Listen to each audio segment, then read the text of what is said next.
Welcome to MacAfee Old School's Living History Museum in celebration of both Black History and Women's History Month.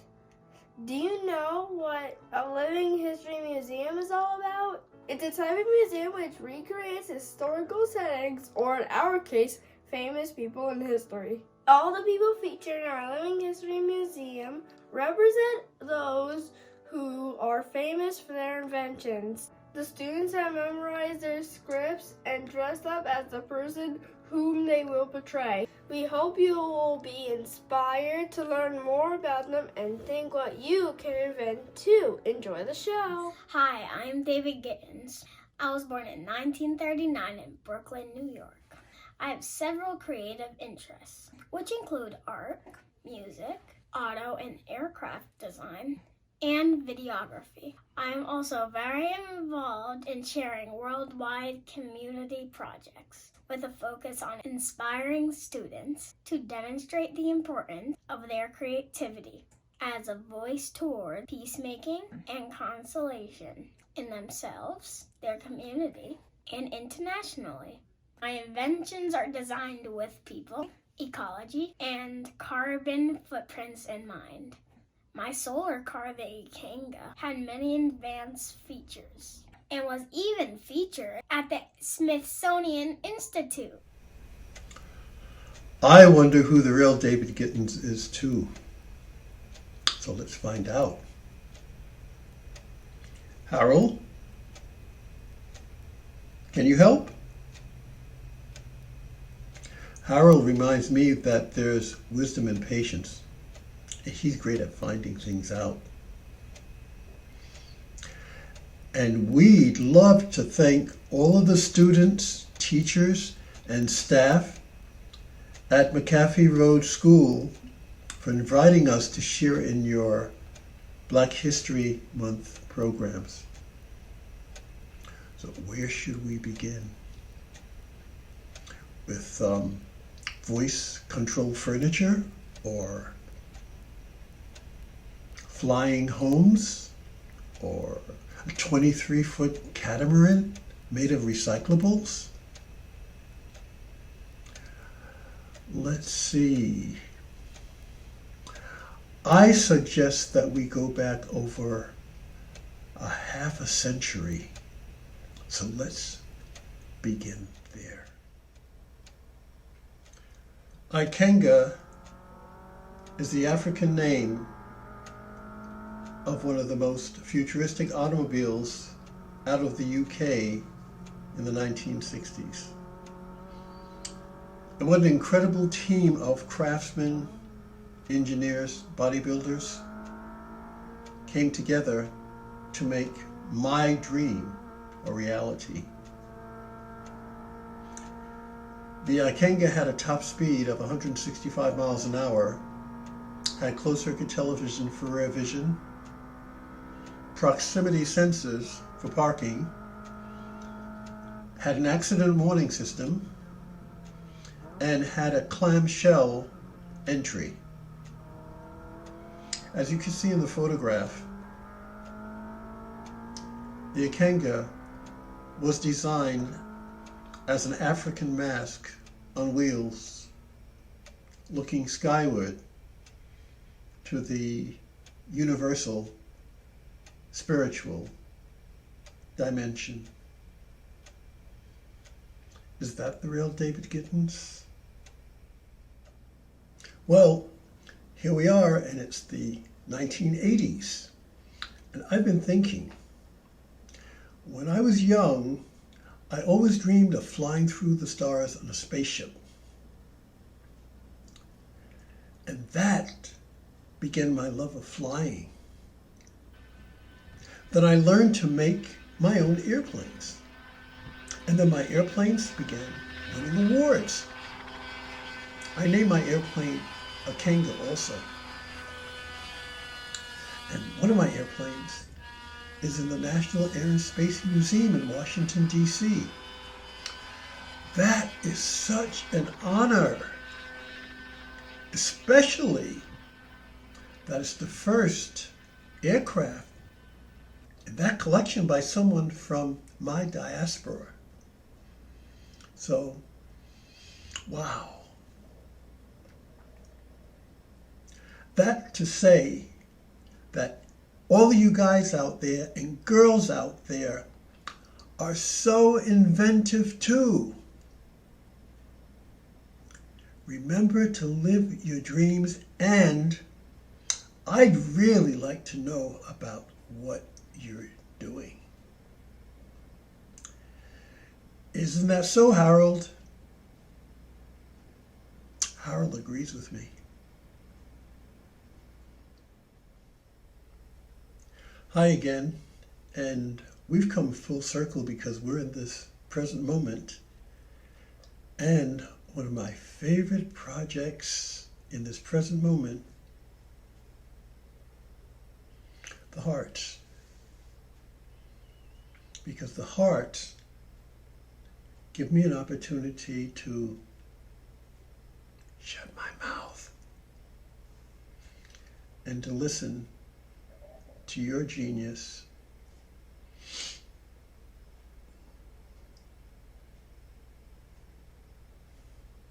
telling me about how your beautiful brushstroke, your creativity, your genius is going to make this more beautiful.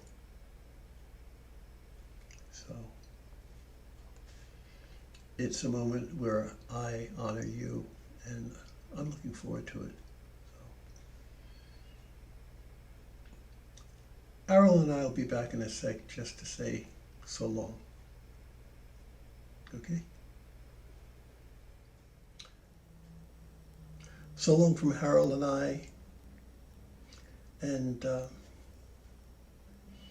signing off with something that I made, a 23-string guitar, and the beauty of being in kindergarten, learning to play this.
Deep peace.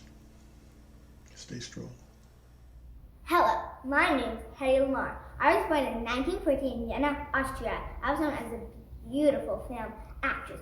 But did you know I was also an inventor? I invented the technology that formed the basis of Wi-Fi, GPS, and Bluetooth.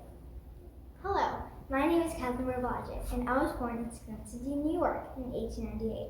I was an inventor and molecular engineer, and the first woman to receive a PhD in physics from Cambridge University.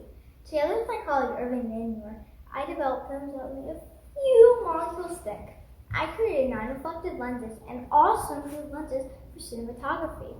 During the war, I helped advance military technology by helping to create more effective smoke screens to allow soldiers to cover their advance or retreat. My research had a massive impact on the modern world, leading to the development of hydroponic coatings for almost any item imaginable, such as non-reflective camera lenses and glasses, better telescope lenses, non-reflective store windows, and weather balloon technology. Hello, my name is Otis Boykin, and I was born in 1920 in Dallas, Texas.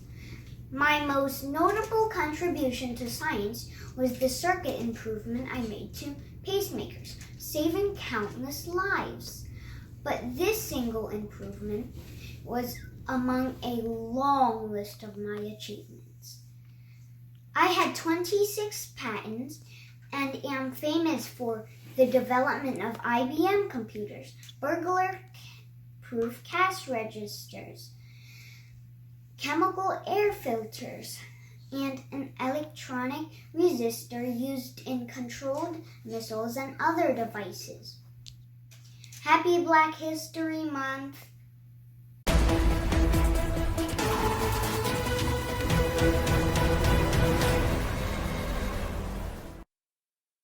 Have you ever had a water gun fight?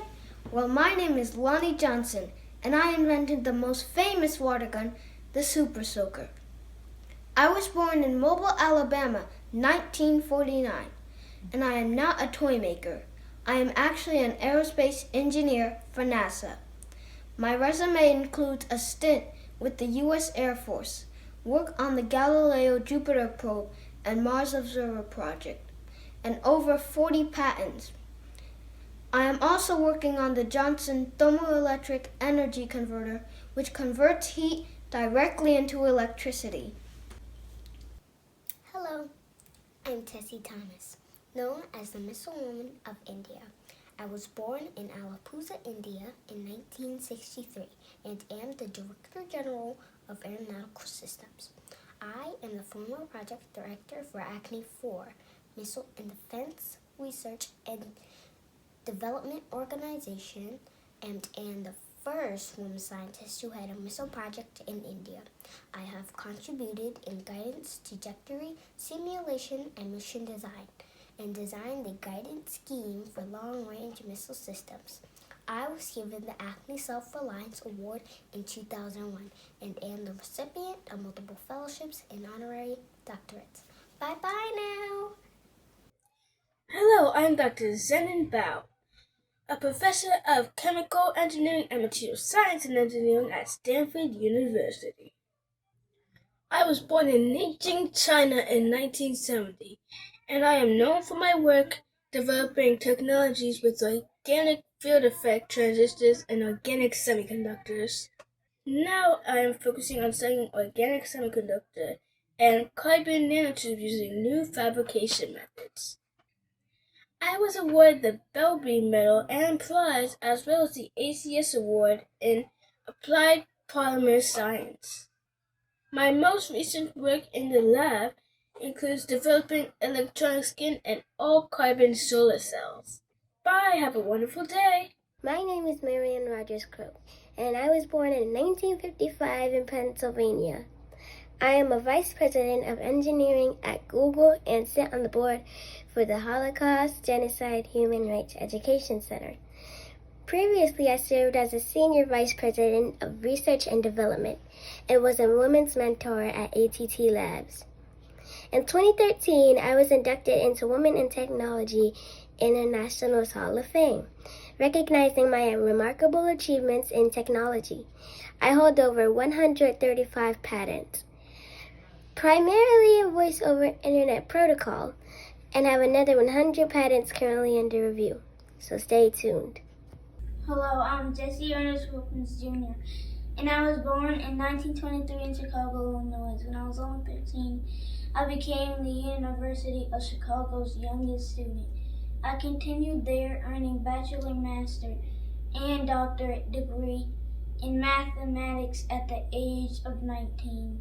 I've published several papers and as a mathematician for the American Optical Company. I perfected lens design for microscopes and ophthalmologic uses.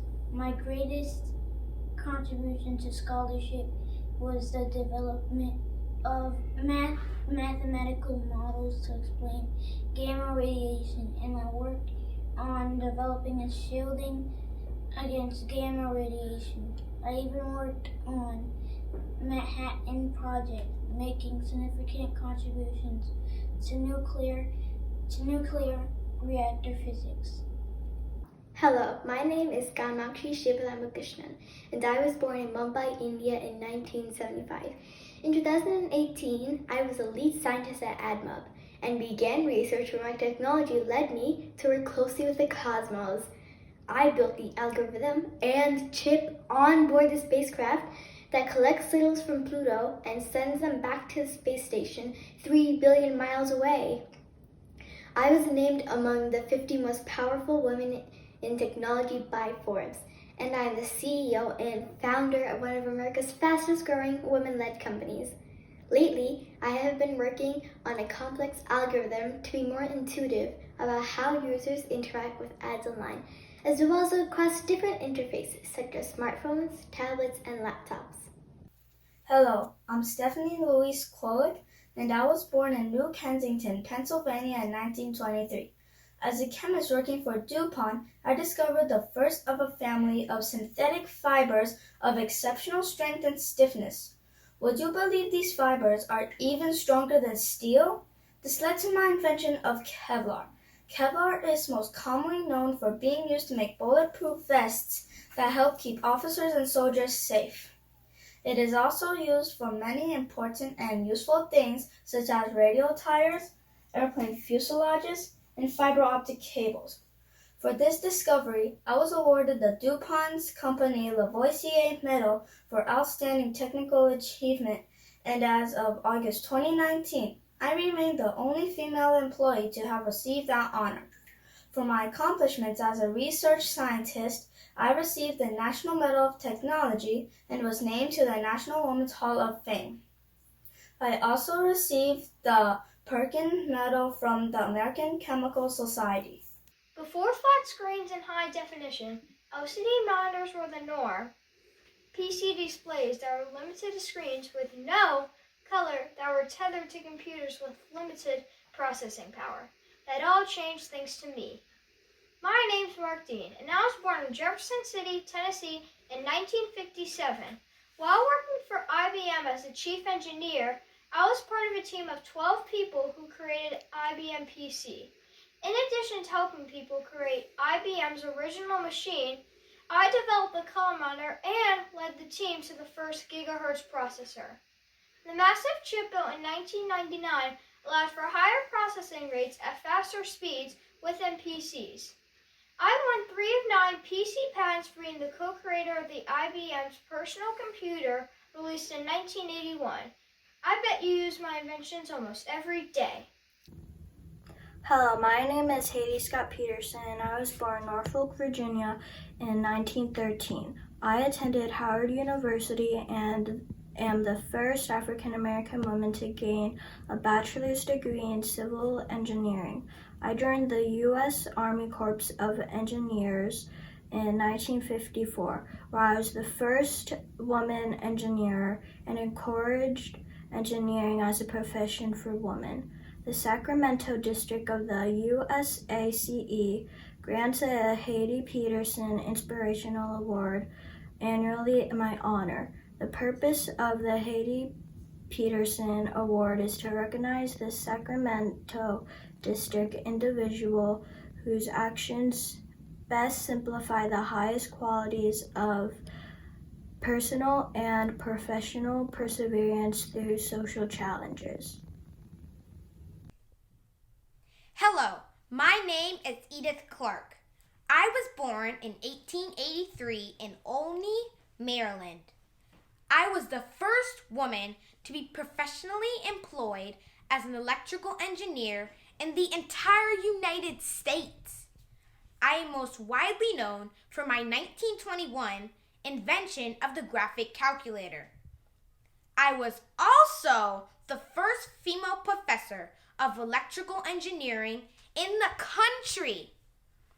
Since then, there has been a slow but steady increase of women in my field. I have always said there is no demand for women engineers as such as there are for women doctors. But there's always a demand for anyone who can do a good piece of work. Be sure to do your best on your work. Would you like to be an engineer when you grow up? I bet you have lots of good ideas. Hola, my name is Manuel Garcia, born in 1805 in Madrid, Spain. I was a singer, songwriter, voice teacher, and inventor. In 1854, I invented the laryngoscope. The laryngoscope created the ability to view a human voice box in action. My model was using 2 mirrors and the sun for an external light source. I was extremely curious about the mechanics of the human voice connected with the movements of the production of the singing voice.